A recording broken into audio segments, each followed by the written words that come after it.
নমস্কার। আলফা বুলসের আজকের ভিডিওতে সবাইকে স্বাগত জানাই। গতকাল নিফটি একটি ভীষণ ভালো পারফরমেন্স দেখিয়েছে। ক্রমাগত এমনভাবে জাম্প মেরে চলেইছে যে বলা যাচ্ছে না কতদূর কত পৌঁছাতে পারে।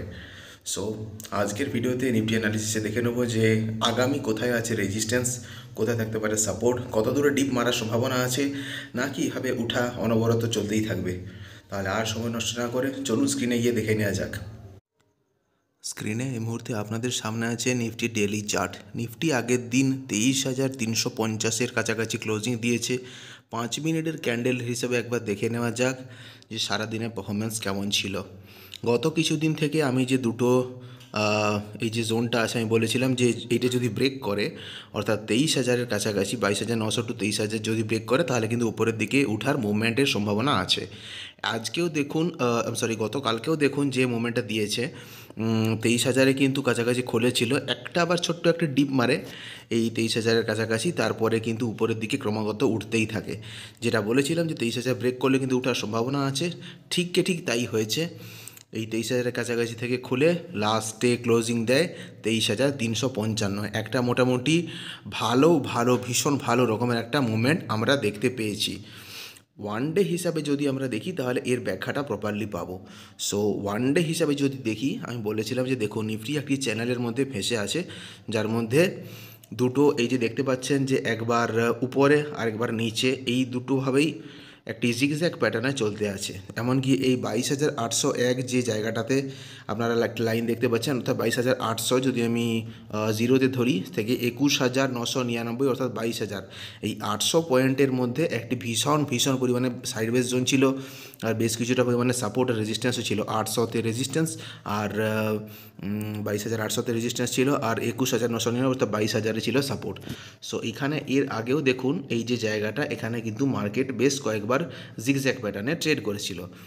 আজকের হিসাবে যদি আমরা দেখি তাহলে এই জায়গাটা আমরা দেখতে পাচ্ছি যে এই যে আপ ট্রেন্ডের দিকটা কিন্তু আমার মনে হচ্ছে, আমি বলেছিলাম যে একবার 300-এর কাছাকাছি ডিপ মারবে, তারপরে যদি উঠে তাহলে কিন্তু ভালোভাবে যাবে। গত 4 দিন থেকে আমরা তাই দেখতে পাচ্ছি যে মার্কেট ক্রমাগত উঠেই যাচ্ছে।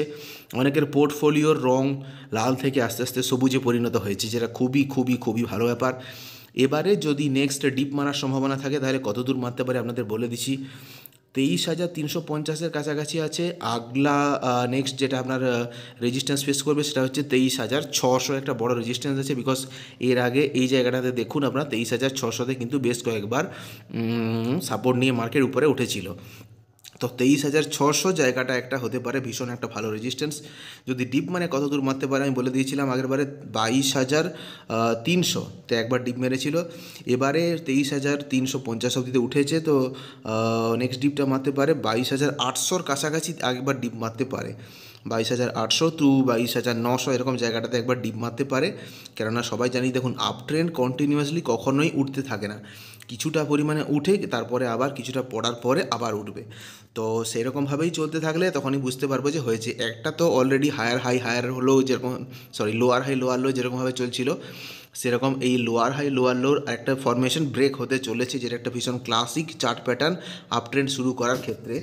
তো এইটা যদি কন্টিনিউয়াসলি চলতে থাকে তাহলে কিন্তু মার্কেট আপ ট্রেন্ড যাওয়ার সম্ভাবনা আছে। 5 মিনিটের ক্যান্ডেলে আরেকবার দেখে নেবো যে কোথায় আছে সাপোর্ট আর কোথায় আছে রেজিস্ট্যান্স। সো 5 মিনিটের ক্যান্ডেলে আমি শিফট করছি। 5 মিনিটের ক্যান্ডেলে এই মুহূর্তে যেটা আপনাকে বলেছিলাম 600-র কাছাকাছি কিন্তু একটি সাপোর্ট থাকতে পারে। 600 অলরেডি তো 400-তে একটি সাপোর্ট একদিন ফেস করেছে, দেখুন 400-র কাছাকাছি গিয়ে কিছুটা পরিমাণে সেল অফ এসেছিলো। তো 23,400 একটা ভালো রেজিস্ট্যান্স আছে। 400 থেকে 500 100 পয়েন্টে তো নিফটির এমনিতেই রেজিস্ট্যান্স থাকে, অথবা 23,600 একটা ভালো রেজিস্ট্যান্স থাকতে পারে, যেখান থেকে কিছুটা পরিমাণে সেল অফ হওয়ার সম্ভাবনা আছে।